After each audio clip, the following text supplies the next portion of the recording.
রাহুল গান্ধী যখন বলছেন সম্পর্ক ভালো, তখন দলীয় বৈঠকে কংগ্রেস নিয়ে নিজের অবস্থান আবার স্পষ্ট করে দিলেন মমতা বন্দ্যোপাধ্যায়। রাজ্যে কংগ্রেসকে দুটির বেশি আসন ছাড়তে নারাজ তৃণমূল। সূত্রের খবর, দলীয় বৈঠকে মমতা বন্দ্যোপাধ্যায় বলেছেন যে আমরা INDI এ জোটে আছি, আমি কংগ্রেসকে দুটো আসন ছাড়বো বলেছে, কিন্তু ওরা 3টে 4টে 10টা 12টা যা খুশি বলছে। কংগ্রেস আসলে উল্টোপাল্টা আসন দাবি করে CPM বিজেপির সুবিধে করে দিতে চাইছে। এদিন বীরভূম জেলা বৈঠকে বসেছিলেন মমতা। বৈঠকে বড় চমক সুপ্রিমোর, ভেঙে দেওয়া হলো 9 জনের কোর কমিটি, 5 জনকে নিয়ে নতুন কমিটি গড়া হয়েছে।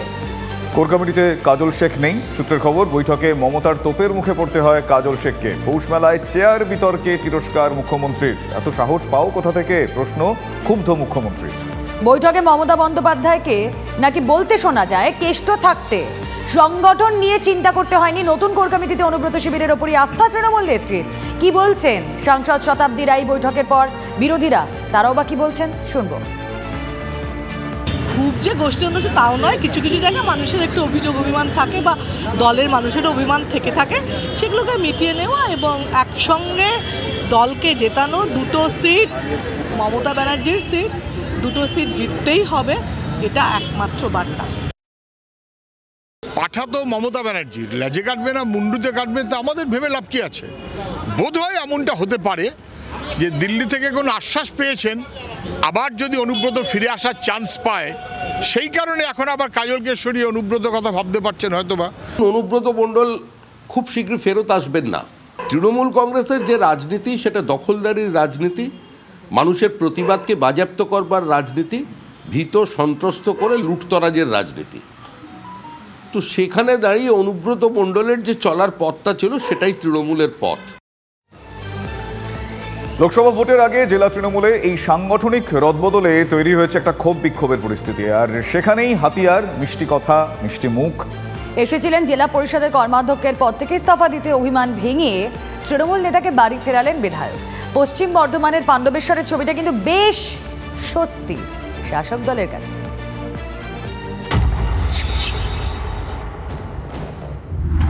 দুয়ারে লোকসভা নির্বাচন, ভোটের আগে দলের অন্দরে ছাড়পোছ তো হয়েই থাকে। বেশ কয়েকটি জেলায় তৃণমূলের অন্দরে সাংগঠনিক রদবদল হয়েছে, তারপরেই মাথাচাড়া দিয়েছে ক্ষোভ। দুর্গাপুরের ফরিদপুর ব্লক তৃণমূল কংগ্রেসের সভাপতির পদ থেকে সুজিত মুখোপাধ্যায়কে সরিয়ে দেওয়া হয়েছে। ব্লক সভাপতি করা হয়েছে শতদীপ ঘটককে।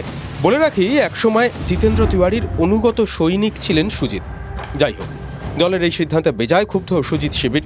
সুজিত মুখোপাধ্যায় হুমকি দিয়ে বসেন, উপযুক্ত কারণ না জানালে তিনি পশ্চিম বর্ধমান জেলা পরিষদের বিদ্যুৎ কর্মাধ্যক্ষের পদ থেকে ইস্তফা দেবেন।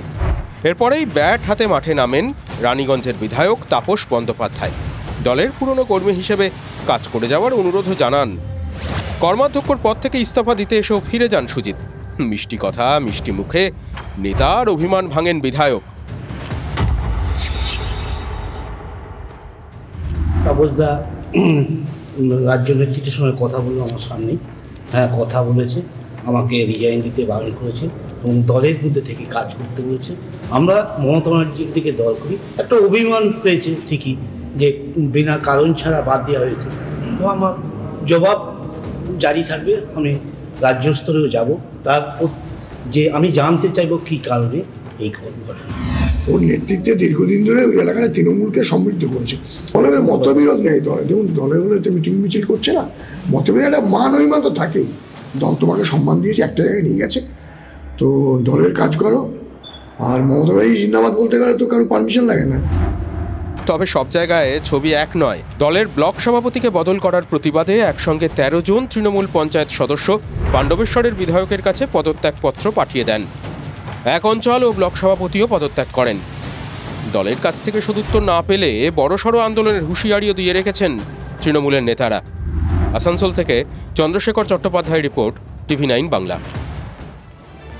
ভোটের হাওয়া লেগে গেছে ভাঙড়েও। কেন্দ্রের বিধায়ক নওশাদ সিদ্দিকী, ভাঙড় কেন্দ্রের বিধায়ক নওশাদ সিদ্দিকী বলছেন লোকসভা নির্বাচনে ডায়মন্ড হারবার থেকে লড়তে তিনি পারেন। এবার প্রকাশ্যে মঞ্চে ফুরফুরা শরীফ পীরজাদা নওশাদ সিদ্দিকীকে চ্যালেঞ্জ আরাবুলের। ভুল বকছেন আরাবুল, পাল্টা তোপও দেখেছেন নওশাদ সিদ্দিকী।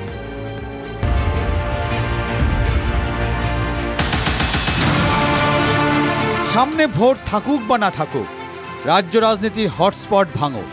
আর এখন তো সামনে লোকসভা ভোট। দক্ষিণ 24 পরগনার ভাঙড়ের রাজনীতির গরম হাওয়ায় শীতকাপ। কিছুদিন আগে পর্যন্ত নিরাপত্তা নিয়ে আতঙ্কে থাকা আরাবুলও ছুট চড়াচ্ছেন, ওপেন চ্যালেঞ্জ দিচ্ছেন নওশাদকে। তুমি ভাঙড়ে দাঁড়িয়ে প্রমাণ করো তুমি নওশাদ সিদ্দিকী, তোমার কত বড় হিম্মত। তুমি আজ ভাঙড় থেকে পিছু হতে ডায়মন্ড হারবারে যাচ্ছ।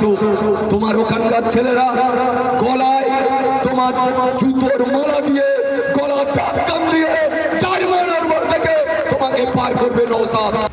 21শে জানুয়ারি ভাঙড়ের বিজয়গঞ্জ বাজারে দলের প্রতিষ্ঠা দিবস উদযাপন করেন আইএসএফ কর্মী সমর্থকরা।